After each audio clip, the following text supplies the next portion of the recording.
Well, this month is the Mental Health Awareness Month, and this is being recorded in May. And so I think that as a clinician and as a play therapist and as parents and as people who love kids, we have to take that seriously and know what that means for us. And it's one thing to see buildings lit up green and another thing to see green patches on baseball players' uniforms. But what does that mean practically speaking for us? And so for Mental Health Awareness Month, I can't think of anything better than to talk about the mental health of our kids and what that means for us as adults in their lives. And I typically don't do interviews. I'm asked all the time, and I usually say no to everyone, but I was approached by Jason Reid and his team, and I just really got behind what you all were talking about. And so I'm so excited to introduce Jason today. We're going to do an interview where he gets to share his story and hopefully encourage you all as parents and as caregivers to understand the value of your relationship with your kids and understanding their mental health and what we can do to make sure that it is healthy. And so Jason, welcome. I'm so happy to have you here. Thanks for giving me some time today. Well, Brenna, I'm honored to be here, especially since you don't usually do interviews. So thank you. Yeah, well, and so it's interesting. I get asked all the time, and I'm really careful with my audience, and I'm very protective of the content that gets put out there with my name on it because there's a lot of junk in the world, and Sure. my audience is used to me and my lens, which is play therapy, and it's about the relationship with our kids. And so when I saw your story, that resonated and it clicked, and that usually doesn't happen. So I'm actually really happy to have you here. So if you don't mind, share with me a little bit about just who you are. And I know you're originally Canadian, but your backstory a little bit and a little bit about you. Well, I am 56 years old and married for 30 years. I have 4 kids. Currently, my son is 26, getting married this year. My daughter is 23, getting married this year. And my son, Kyle, is 21, and he is trying to be a YouTube star. So he's having a lot of fun. That's fun. Yes. And we lost our son 5 years ago to suicide. Ryan was 14. In fact, he just turned 14. And we didn't see any of the signs because I wasn't thinking that mental health was an issue in my family, and it was something I had to look out for. It hadn't even crossed my mind as something I had to pay attention to. When I look back, knowing now what signs were, there were signs. I thought he was just grumpy because I had 4 kids and he was the least grumpy, in my opinion. But there was a lot going on behind the scenes that I didn't understand. So after that happened, I went out and really made it my mission to try and make a difference. And the story goes somewhat like this: is, when we got back the day after we took him off life support, or the day of actually, I wanted to make a difference. So I went out and said, what would I want people to do? And I I want people to choose life over death. So I went online to GoDaddy and found chooselife.org.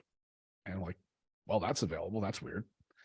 And it was $10,000. And I'm like, that's a lot of money, but I just was the moment. I just want to do that. It was 6 months later that someone told me, or 3 months later, they said, that's the old anti-abortion site. I'm like, oh.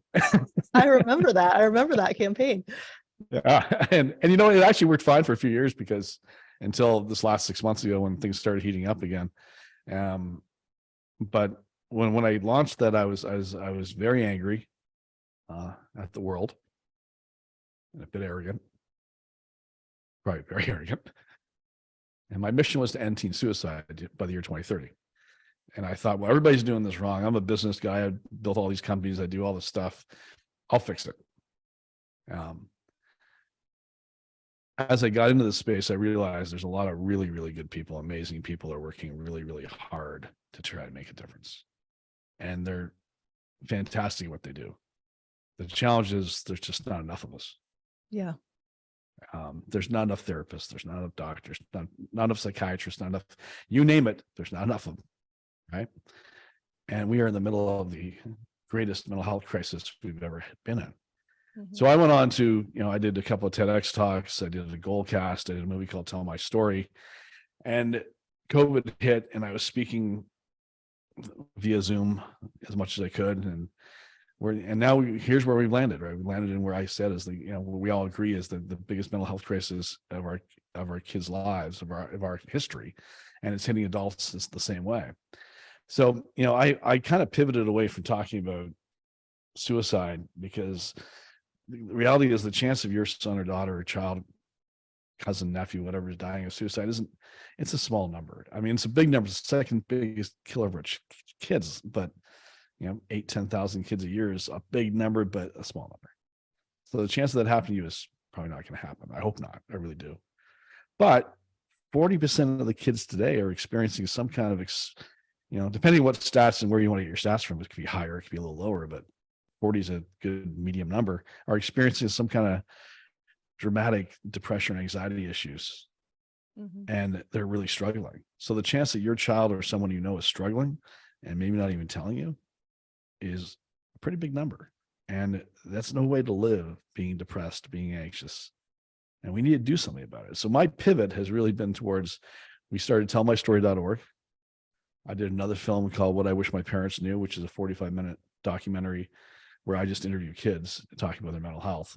And we're putting that in the schools right now. So we're saying, here is 45 minutes of you listening to kids talk about their mental health. It's a parent program, followed by 45 minutes of a mental health professional talking about what you just saw and what you can do, and sending you to tellmystory.org to learn more, where we're still building that out. I think we should have it completely built out by the end of summertime.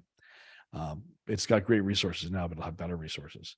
And to sum it all up, my mission now is to really help parents understand that if we're going to help our kids through all of this, we as parents need to own our kids' mental health the way we own our kids' physical health, because there's no one else to do it. Right. Make sense? Yeah.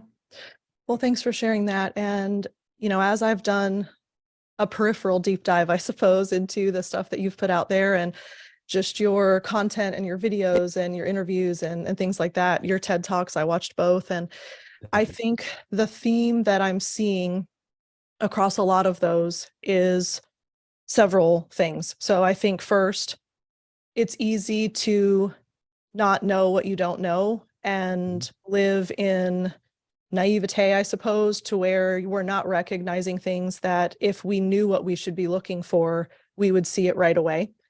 And then I think further, it's easy to diminish feelings or almost dismiss what kids are going through as if it's trivial, or in the grand scheme, that really doesn't matter. That kid that's being mean to you at school, it's really not that big of a deal.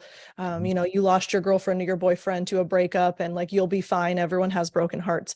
And I think that it's easy for us to, as adults, because one of the things that we talk about all the time on the podcast is we are intellectual, rational, cognitive beings as adults, and kids are emotional, and kids do not have abstract reasoning into sometimes adolescence. So what's going on is they're living in these feelings, and these feelings are absolutely real and absolutely overwhelming and absolutely all-consuming for them. But the adult brain looks at it and dismisses and diminishes and undermines the value of it because it's no big deal to us. And so I think that one of the things you talk about a lot is advocate for our kids' mental health. But I think first we have to understand what that means and, practically speaking, how we do that. Because especially my audience, I mean, we've been on this journey a long time. This podcast started a long time ago, and I know I'm thankful for them.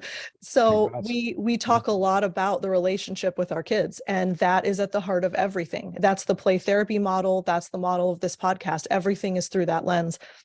And so one of the things that I was really encouraged by with all of the content you're putting out is that the relationship really does matter, and it's being close enough and connected enough to know what to do, how to handle it, what to look for, those types of things. So that was a long introduction to say, help me understand and help the audience understand what you've been able to connect as far as practical things that would be simple for parents to implement quickly. I think there's something that we should probably start with, that talks about, here's the challenge. I've never been depressed. I don't know what it's like. The only anxiety I get is if I'm going to be late for the airport. That's it. Right. I mean, I don't know how people feel. Mhm. A lot of us don't. Right. Right. And what I'm going to share with you right now is, by the way, it's not just about kids. This is No. anyone Right. who's experiencing depression and anxiety. What I'm going to share with you right now is something that is for everybody. And it helps people who have never experienced it before. Because if you've experienced it, and what I'm about to tell you, go, yep, that's kind of it. And I know this because I was speaking about it for years and years and years now, which is scary on itself. But let me share this with you. I live in Southern California. Most days, if I'm going to look outside my office window, it's a blue sky, not a cloud in the sky. If I was to stand here with someone who is depressed or anxious, they may only see clouds in that blue sky. And there's absolutely nothing I can say that's going to change their mind. Mm-hmm. There's not, what are you talking about? There's no cloud in the sky. Look again. There's nothing I can say that's going to change their mind. They're only going to see clouds because that's what they see through their eyes and their mind. And if I try to convince them there's no clouds, they're going to shut down and they're not going to want to talk to me anymore. Right. Because their feelings don't matter. Because their feelings don't matter. And so the only thing you can do is try to get them to talk about their clouds. Mm-hmm. Tell me about your clouds. What do they look like? How do they make you feel? Are they there all the time? Do they come and go? Are there good clouds? Are there bad clouds? What exactly do they look like? And then resist with every fiber of your body to tell them that they're wrong or that try to fix them.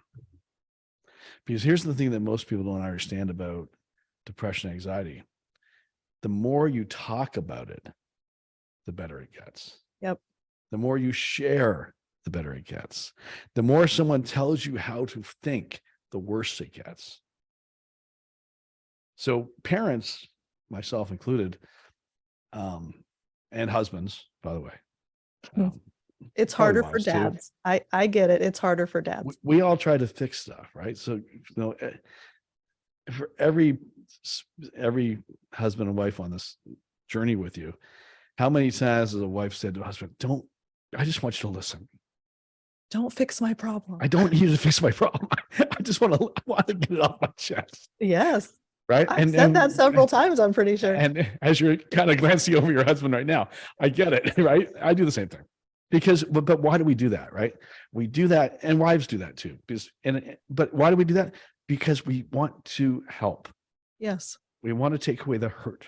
Yep. We want to rescue. We want to rescue them. Mm-hmm.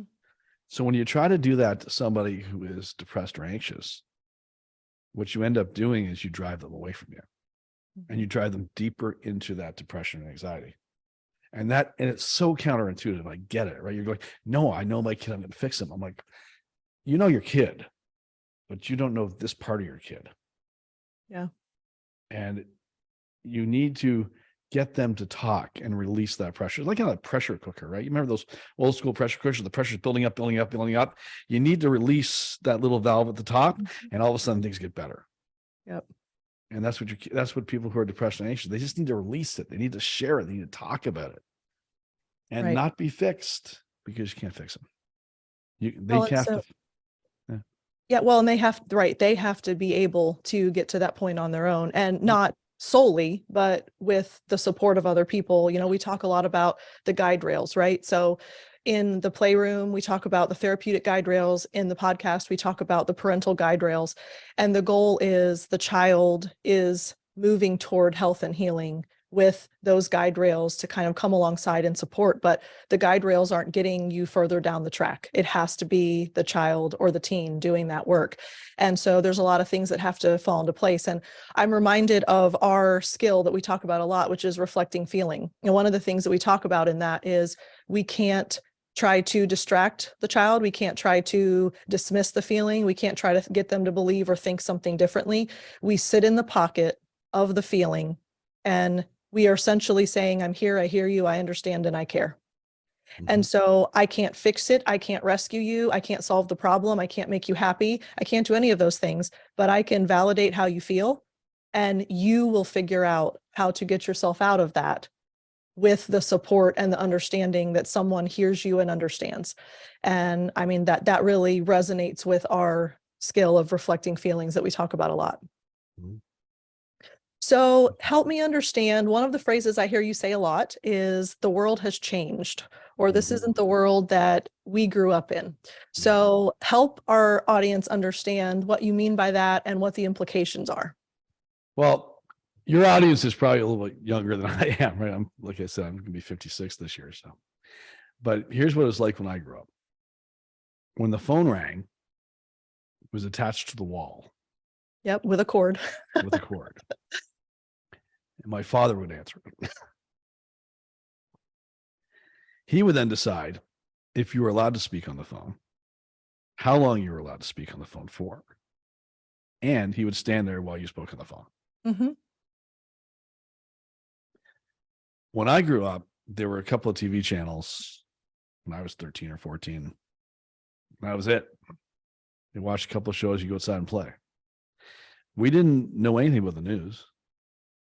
Like I grew up in a time, in the early 70s, there was stuff going on. I don't know what it was. It didn't matter to me Mhm. because I didn't read the news. I was 12, 13, 14 years of age. I didn't care. I had bigger stuff to deal with. Like where am I going to build a play for it? And who am I going to play with this weekend? Yeah. Right. Those were my issues. So that was the world then. And now you fast forward to the world now where, this is in everybody's pocket and they have access to the entire world. Mhm. And you think about a kid right now, when you take a look at the stats that are coming out, and if on what I wish my parents knew, I'm interviewing kids are going, when I was 7 and 8 years old, I knew I was different. I knew there was a problem. 7 and 8-year-olds are calling the suicide hotline at just crazy numbers right now. Mhm. So why is that happening? Well, because it's a different world. Like a 7 or 8-year-old kid now has to worry about whether the world's going to end in 10 years because of climate change, whether the debt ceiling is going to actually get extended or the world's going to collapse that way, if there's going to be a nuclear war with Russia, or is it going to be with China? Can I get into college because it's so much different than it used to be, and how am I going to pay for it? And oh my gosh, what is this whole stock market mortgage crossing interest rate thing and inflation? They're thinking about that at 7 years old.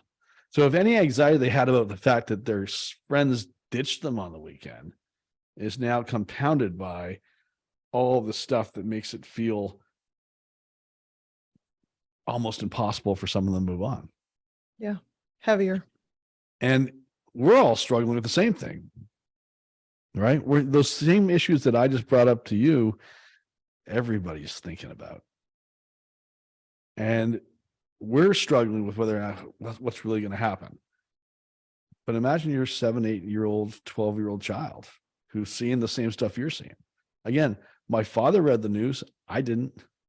Right. It's different. Mhm. And And that so, causes depression, it causes anxiety, it just compounds everything. right. And so along that vein, my book, Device Detox, that's one of my greatest passions, is the dangers of kids and screens and access to screens and time spent on screens, and what that's doing neurobiologically, what's that doing chemically. I mean, there's so much there, and I unpack that in the book, but that's something that when I watched the portions of your documentary and your, not both really, Tell My Story and What I Wish My Parents Knew, what I kept seeing over and over again is adults and kids alike commenting on the influence of social media, the influence of internet access, the influence of how much time they're spent playing video games. And so speak a little bit about, in your conversations with teens for your documentary and in your research for all the things that you've been putting out there, what are you seeing as far as how screens are playing into this? I mean, if I could take away screens, I would. I just think we can't. So would I. I'd love to say I'd love to go back to like no one carries a phone in their pocket, right? But that genie's out of the bottle and it's not going back in. Mhm.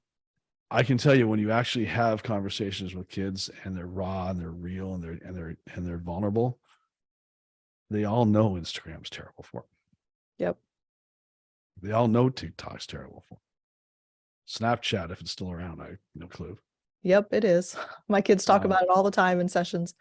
Yeah, Facebook is bad for us as adults and kids. So all this stuff where you're viewing another world or someone else's world and comparing it to your own is not healthy for any of us. And that's a lot of what happens, right? I mean, let's ignore climate change and the wars and blah, blah, blah, blah. It's that person has more stuff than I have.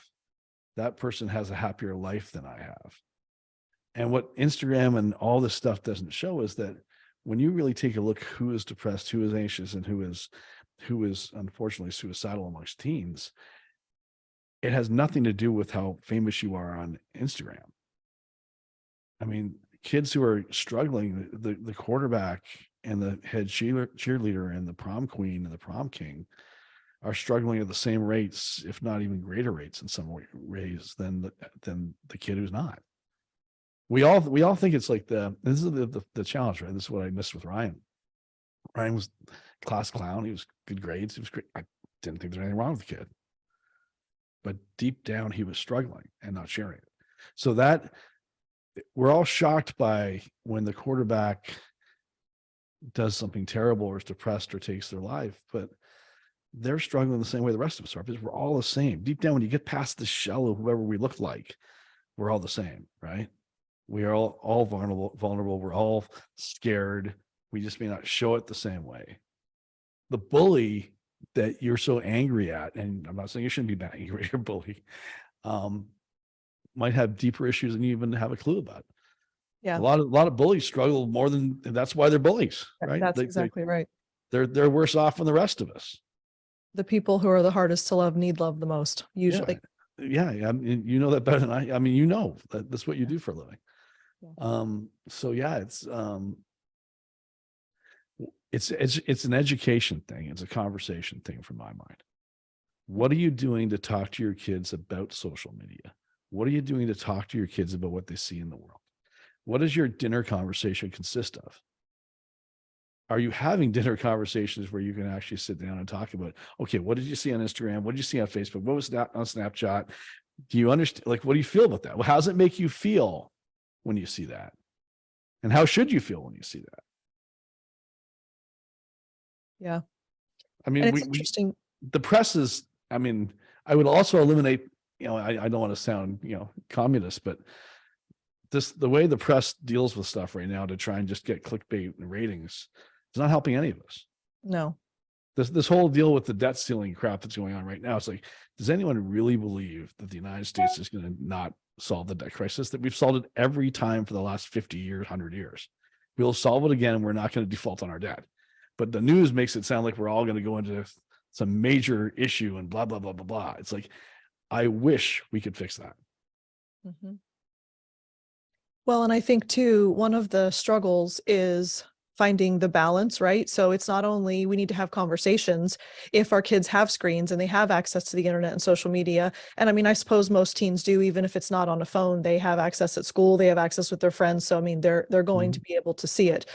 And so it's not only the conversations that we have to have, but it's awareness of what is being put into their minds and what they're able to, you can find anything you're looking for, right? So if you're searching up healthy recipes, you can find that, but very quickly it can become anorexic content, right? And you can look up, how do you feel when you're depressed? And it can very quickly become suicidal ideation content. And so I think one of the struggles is not only having the conversations, but being aware that access needs to be monitored. And we need to be aware of what our kids are seeing, because conversations are helpful, but we need to filter that to a degree and understand what they're being exposed to and whether or not that's moving us toward health and happiness or whether it's moving us in the other direction.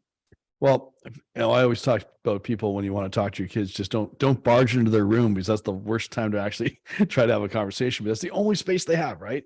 The only little space they have in the world where they only feel protected is that little room, and you're barging in. So please, as parents, try not to do that. And I did it tons of times. So I'm not judging you for doing it. But the thing I do say, respect that space, but this, no, Right. you own that. They're not paying the bill. They're not old enough to pay the bill or get the phone. And you have every right to look at what's on that phone, and you should. Mhm. You absolutely should. Yeah. I And mean, that's, you speak a lot about advocating for your child's mental health. And I think that's one of the most important ways that we advocate, right? Because, mhm. I've said to my son since he was probably 10 years old, he's 13 now, but I've said when he was, younger, asking when he's going to get a phone and when he's going to be able to have access to internet and things like that. And I've always said, your brain isn't ready for that. And it's my job to keep you safe. And so if I'm doing my job, the answer has to be no. And he's heard that so many times that he will recite it to me now. And so, he'll say, can I play video games? And I'll say, it's Wednesday. There's no video games on Wednesday. Yep. Why? Because it's my job to keep you safe. And kids always understand safety. They won't like it. They will rebel against it. They will fight against it, but they can't argue with your job keeping them safe. And I talk about that a lot with parents. Like, look, default to it's my job to keep you safe, because no child's going to say, I don't want you to keep me safe, right? Like, there's no child that's going to say that. Well, and you can get deeper into this, and as you peel back the onion, too many parents these days want to be their kids' friends. Mm-hmm. And they don't want to put in rules that are going to hurt them or upset them or frustrate them. And if you peel back the onion even more on that, it's because so many parents these days, if you take a look at the amount of connections that adults have as friends now compared to what they did 30 or 40 years ago, we have less friends, right? I mean, Right. I'm not sure why. Maybe Because of screens. probably because of screens. But so we have less friends. So because we have less friends, we want to be friendly with the people around us. And because our kids are around us, we think we're going to be friends with our kids. That's not your job. Right. Your job's to keep them safe. Your job's to raise them. Right. And it's hard, right? And because you've had a tough day and you want somebody to talk to. And I'm not saying don't be vulnerable with your kids, because I think there's a degree of vulnerability that allows your kids to talk. And what I always say is, I wasn't vulnerable with my kids. I mean, my kids saw me as the guy who built all these companies and coached the CEOs and did all blah, blah, blah, blah, blah stuff I've done. Right. And I never cried. They never saw me have a bad day, because I put on a mask when I came home and hid it from them. My wife and kids never knew the fact that, I failed at 25 companies. Ignore the ones that I've been successful at. I literally lost millions and millions and millions of dollars, almost lost the house multiple times. Nobody knew that. But that's how I showed up. And therefore, Ryan, when he was having his challenges, probably looked at life and went, my dad's got his life together. It must be me. So I'm not saying don't be vulnerable. I should have been more vulnerable. I should have talked more about it. I had a bad day today. Someone was irritating me, and gave him the opportunity to say, well, I had a bad day today. But I always sound like I never had a bad day. And therefore, I don't think he was as willing to bring up his bad days. Now, do not walk into the house and tell your wife and kids, your wife, yes, but your kids, we're going to lose the house next week if I don't do something. Bad idea. I agree. Age appropriate truth. age appropriate truth. But it's being, and this is more of my generation than it's like your generation. We were raised to not show people how we feel. Right? You take the average 50-year-old guy, we don't share our feelings very much.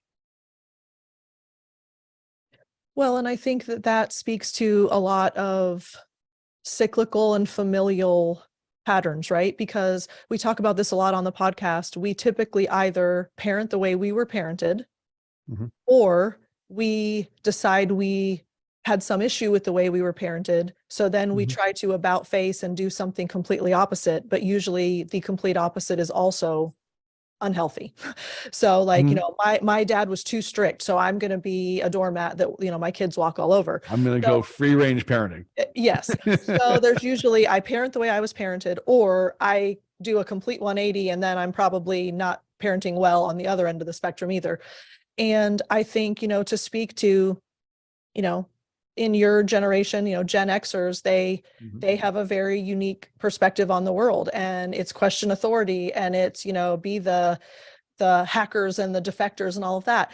And that matters, right? Because we're raising a generation I mean, think about the millennial generation. You know, they get a lot of bad press, but they get, actually in recent times, they've actually been getting a lot of positive press. And Really? I don't think I've read any of that. they're giving I'm just kidding.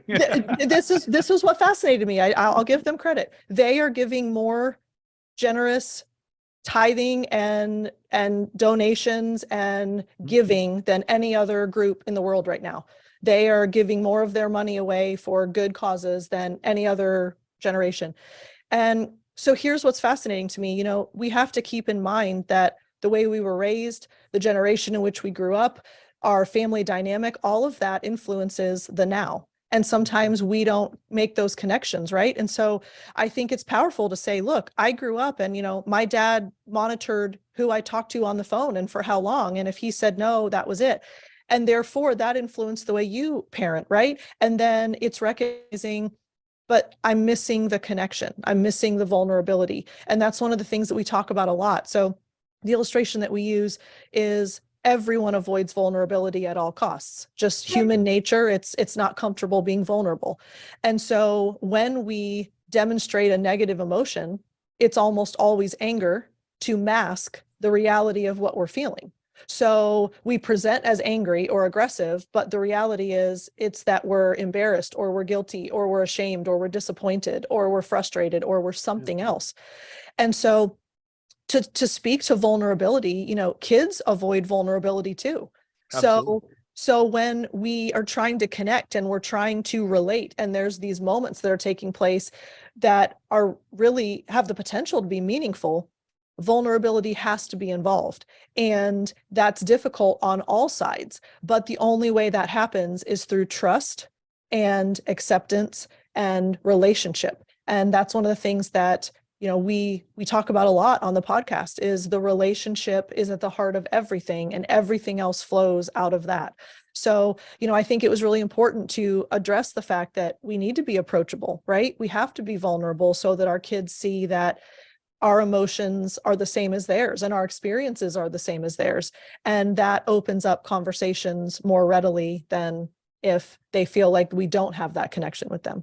Well, and I'm sure you get this too, but a lot of times I get, okay, gee, I got that and it makes sense. And I want to do something about it. I want a better connection with my kids. I want to talk to my kids and they will not talk to me.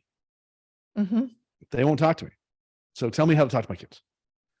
And I'm like, wow, I can't tell you how to talk to your kids. But I can tell you a couple of things about how not to talk to your kids. Like don't barge in their room. Mm-hmm. Listen and try not to fix them. Just if the more you listen, the more they're going to be more open, and try to create that relationship that maybe you don't have right now. Mm-hmm. And understand this, you might have done it wrong your entire parenting career so far, but that doesn't mean you can't change. It doesn't mean you have to give up. Right. Your kids are never lost. Nope. They may come back to you in their 20s, might be in their 30s. But they'll come back to you. You're still their parents, and they always come back. And it's hard to believe, and I get it, right? So I know that, you know, after losing Ryan, my daughter and I had a falling out, a lot over the fact that I was very vocal and going out and tell my story, and even though she was in the movie, she just didn't want to be part of how vocal I was, and my wife wasn't part of any of it, and still we all grieve differently, and we're great, by the way, so that's not an issue. But yeah, my daughter and I didn't talk for 2.5 years.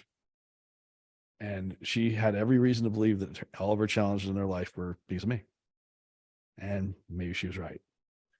But over time, staying focused, not giving up, she's getting married next month in June. And I'm actually doing the ceremony. So I think that if you try, you can always come back. So, and it's just a matter of just never give up as much as you want to give up. Trust me, I've been there. I've been called very terrible things by my daughter over the years. There's something about 18 to 22-year-old girls that sometimes these days are challenging for a lot of people. But you just can't give up. But something that we've done with my team and my partners to try and help the situation is we have a new album coming out with BMG Music called Songs for the Drive Home. And we created this because we're going, okay, how do you talk to your kids? And we believe that music is that great connector, right? So you can go to any part of the world and not even understand the words to the songs you're listening to, but you're suddenly in a small restaurant and somewhere, and you're listening to this music and everybody's having a great time, and you're now connected with all those people because the music connects you. So we believe that music is the great connector, my writing partners and I. So we wrote this album, which is basically 10 songs. There's a side A and a side B. Side A is for younger kids, side B is for older kids. But it's meant to be listen to these songs you drive home. And it's kind of in a Jack Johnson-y style. We've got a bunch of different artists and singers on them. We've got a bunch of kids who are singing on them, some of them. We've got 10 videos to go along. The videos are just dropping today. It's what's the date today? The 15th of May. Yeah. They're all up on BMG's site. We can put a link in the show notes, and everything comes out on Spotify, yada, yada, all next week. But this is like meant for you to be able to go, okay, put this on in your car, drive home, and see what happens. See if it sparks a conversation. You'll probably enjoy the music, and it'll likely spark a conversation with your kids. So you have to try a whole bunch of different things, because your kids are never going to talk to you, as you know, Brenna, when you want them to talk to you. They're going to talk to you on their schedule. My wife always says, like, our oldest, right? Derek and her, they love each other, but they only talk, once every couple of weeks meaningfully, where I talk to them every day. She talks to my daughter every day. I talk to my daughter every couple of days, right? Every once a week. But when she knows when Derek's ready to talk, she has to drop everything. Yeah. She has to absolutely, no matter what she's got going on, she's dropping it. Because she's going to want to spend an hour or so talking. Yeah. And if she says no at that particular time, it may be another couple of weeks before that moment comes up again. Right. And that's not inconsistent with a lot of kids. No, not at all. Parenting is very inconvenient. Oh, yes. And, one of the principles that we talk about a lot is a 30-second burst of attention, and it goes along the same vein. And so the idea is when your kids are begging for your attention, it's almost always at the most inconvenient time. Absolutely. And so it's very easy to say, hang on, hold on, not right now. Give me a minute. I'm busy. And there's always a reason why we can't provide what they need in that moment. And the theory of the 30-second burst of attention is we think I can't give you time right now, but most of the time they really don't need more than 30 seconds. Yep. And so it's this premise of you can give your child 30 seconds, even when it seems inconvenient, even when you're doing 8 things at once. 30 seconds is nothing. And if it requires more than 30 seconds, you can always circle back. But usually the 30 seconds is like, hey, I'm here, I hear you, I understand, I care, and I want the connection. So whatever it is you need, I'm willing to give it to you. And speaking of the car ride home, I think that's such a clever idea, because they've actually done studies that some of the most meaningful conversations between parents and kids take place in car rides, because it is a closed environment. You can't get out and go somewhere else. And it's quiet and it's pensive and it's opportunities to talk. And the whole premise of play therapy is that when you are actively doing something, it is easier to have conversation. And so when you're in a car and you're going somewhere, there's enough distraction that your inhibitions are lessened and you're willing to just randomly say things. And I've had so many parents say, I love driving kids to school because they sit in the back seat and they just start talking. And I get so much insight and awareness when they just are talking in the car. And so I love the idea of the album. I think that's going to be so helpful. And really, it's about meeting kids where they are. You said a lot of parents say, my kids won't talk to me. What do I do? Well, I think you already alluded to some of them. You don't give up on them, right? You keep trying no matter what. Perseverance is important. But furthermore, meet them where they are. A lot of times kids aren't verbal. A lot of times kids aren't rational. So we can't necessarily expect them to tell us things right off the bat. But what we can do is say, hey, I saw you're working on this. I just want to sit and watch what you're doing. Or go ahead. No, I was going to, another thing about cars is like, you think, and Dr. Mark Goulston is a good buddy of mine, and he does a lot of stuff with me, and he's fantastic at dealing with kids, and he was a psychiatrist, and I can go on for hours about him. But here's one of the big things he says: you want to know why the car works so well with kids? because they don't want to look you in the eye. True. They don't want to look you in the eye. They want to talk to you, but they don't want to look at you because it's hard for them. It's scary. It's intimidating. They're young, right? And I was just thinking about this about today. I'm going, why does that work? Like, but think about it. I grew up Catholic. I'm not Catholic anymore, but I grew up Catholic, right? So when I went to confession, how does a confessional set up? Side by side. Side by side, and you don't look at the priest right in the eyes because he will intimidate you and he won't say what's on your mind. So they purposely did it so you don't have to talk, you don't have to look in the eye, but you can say what's on your mind. Mm-hmm. Well, that's the same thing with the car ride home with your kids. Right. They don't have to look you in the eye, and you're not going to look them in the eye because you got to drive, right? And they know, and they feel safe because they know you're not going to stare at them. Right. They know you're not going to look deeply in their eyes and steal their soul. They're not going to, it's not going to happen. Right. And so imagine, I mean, kids aren't verbal. Kids don't have abstract reasoning. Kids aren't rational, right? So you have all of these expectations of kids coming to our worlds. I want you to talk to me. I want you to tell me what's going on. I want you to be honest with me. I want you to tell me the truth. I want you to, and the reality is we have to go to them. Developmentally, they are not able to come to us. It's not an unwillingness. We talk about this all the time.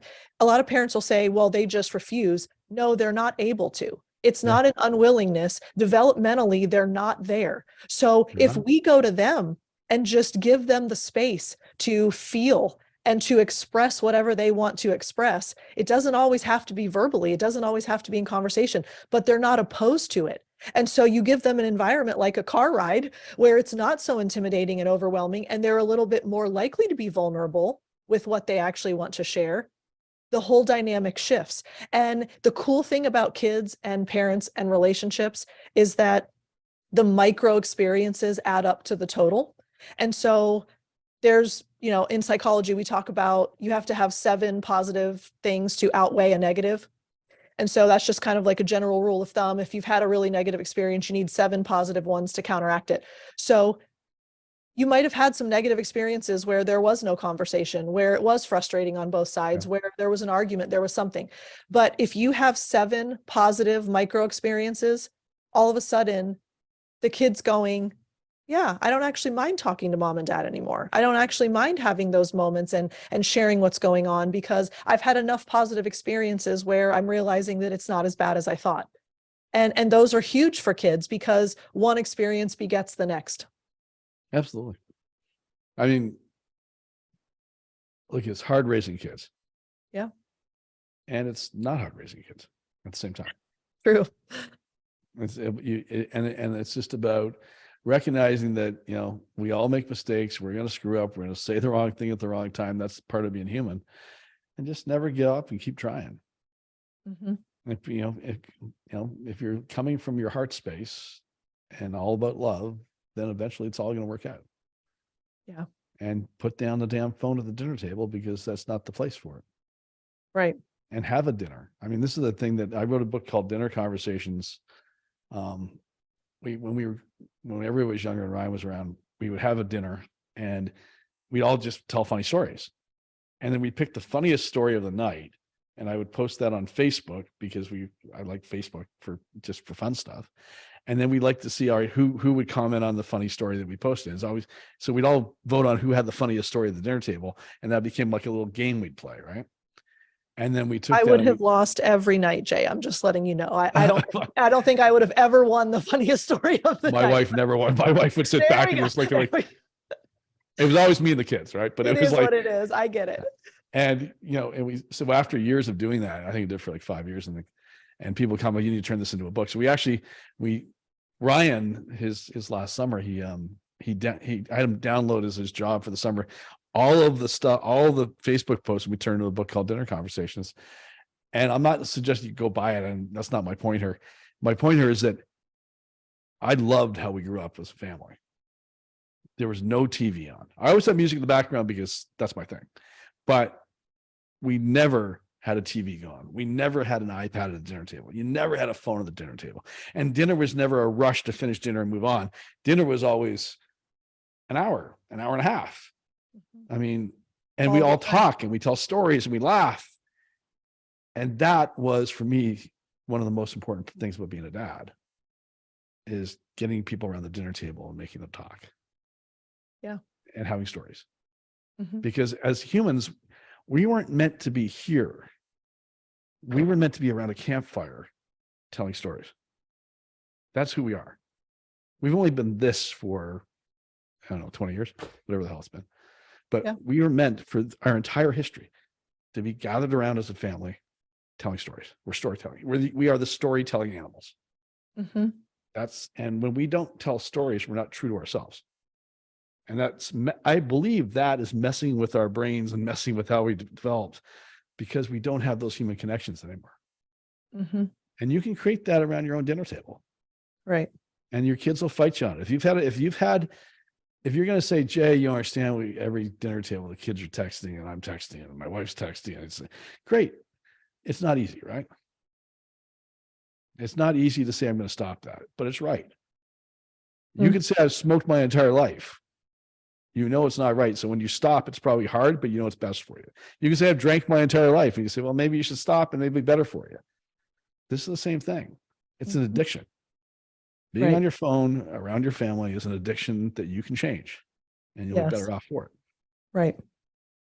And it's the acknowledgement of why, right? We talk about why a lot in the podcast, and that's one of my hallmark perspectives on the world is get to the why of everything. And, I guess start with why, that famous TED Talk, right? Maybe it comes from there, but we have to understand when we make hard choices and when we do hard things, we fall apart if there isn't a why. And if the why is my family is the most important thing to me, my kids are the most important thing to me, I'm willing to do anything to ensure that I preserve the relationship and preserve the connection, and that they feel safe with me and they feel that they can trust me and that they know how much I care about them. And I mean, why matters, right? And so Why matters. Hard things are necessary, but they're worth it when we have the why. And, one of the things that we talk about in the podcast a lot is when you have relationship, everything else will naturally evolve in a positive way. And you can't have relationship staring at a screen. You can't have relationship in different rooms. You can't have relationships when you have earphones in and your iPad in front of you and all of that. So connection happens with face-to-face conversation, and around a dinner table is perfect. In a car ride is perfect. But there are other ways too, right? Schedule a 30-minute time to take your dog for a walk with your kid and have your kid come with you. Amazing conversations happen on walks too, because again, you're not looking at each other, right? The indigenous people of many tribes, at their rite of passage, they go on 3-day walks with the sage of the village. Why? Because it's the most meaningful conversation and learning that can take place. So, or on their own. Yes, sometimes they go off on their own because you have nothing but time to think. And, we've taken away the why, I think, often because digital pacifiers are easy. And parenting shouldn't be easy, and raising kids shouldn't be easy. And we have to understand the significance of that. Yep. And I think that it's important to understand, this is the first time I actually brought this up in a podcast, but I've been thinking about it a lot. It's going to get worse. Yes. And it's going to get worse with the advent of AI and ChatGPT as an example, and how fast that's growing and how fast it's taking over, and how it can take, the law exam and pass with flying colors, whereas 3 months ago it couldn't. Here's what's going to happen to our world, right? If you're connected on this and you're all about how you write your emails and how you write your stuff, it's not going to matter so much anymore. The most successful people in the world will become those that communicate with their voice. Right. Because that's going to be something that AI can't take away. But AI is going to take away a lot of everything else. So if you feel that your child's future is behind a screen typing, I could argue that all that goes away. You need to be able to convince your kids and teach your kids how to tell a story and how to talk and how to communicate and how to be out in the world, because we are now shifting back into that culture of being around the campfire, and the most meaningful conversations will be around the campfire, person to person, because you can't trust what you read. We already can't trust what we read. Right. So if you're gonna say, how do I help make my kids have a better life, and how do I help my kids fit in better? How do I help my kids be successful? You teach them how to talk. Right. Teach them about the meaning of relationships. Teach them the meaning of relationships, how to communicate, how to tell a good story, how to be not drone on for things that bore the crap out of people, how to be, it's like, if I could tell people what to do around the dinner table, it'd be like, teach them how to tell a story. A succinct, funny, good story, or a succinct, funny, important story that gets people's attention. You go, wow, I want to hear more from that person. Not I want to hear less because they drone on and on and on about stuff that doesn't make any sense. Teach them how to tell a story. Teach them, because stories are the basis of relationships, and the relationships are the basis of everything. Yes. Yeah. Wow. Well, I don't think we can end on a better note than that. So tell the audience and the listeners how they can find you. Obviously, it'll all be in show notes, but just give us websites or wherever you think would be best for us to go. So tellmystory.org. We'll have everything up there. You can see the movie Tell My Story on Amazon Prime and other streaming services. The only way you can see what I wish my parents knew is by helping me bring it to your school. There's a trailer up there, and you can access information. My team will respond to you. If you want to talk to me, you can reach me through them. I'm happy to talk to you about what's going on with your school. I want to get this in the fall into as many schools as possible. I want this going into churches. And by the way, if you own a business and you haven't caught on to this yet, you're not losing time. You are losing time to COVID. You are losing time to the flu. You're losing most of your time and most of your productivity to the mental wellness of your people, and the fact that your people are looking after their kids who are having mental wellness issues. And that's where you're losing your time. And you need to train all of your executives and your middle managers and your people on how to deal with each other and their kids if you care about your bottom line. Because you know what? That's where you're losing your time. And I know this. I coach 20 CEOs and I own 10 companies. So I'm not making this part up. I'm not making any of it up. Yeah. So anyways, you can see us through there. The BMG Music is putting out the album. That'll be in the show notes, because I actually don't know the site off the top of my head. And it will be within 10 days. It'll be on Spotify and all the streaming services. So I really hope that you take the time to try that, to drive with your kids and listen to a couple of songs and have a conversation. I hope so too, because there's nothing more important than the moments of relational connection with our kids, and their mental health depends on it. And it all stems from that. So Jay, thank you so much. It was so good to have you. I'm so grateful. And I'm honored to be here. Thank you. thank you so much.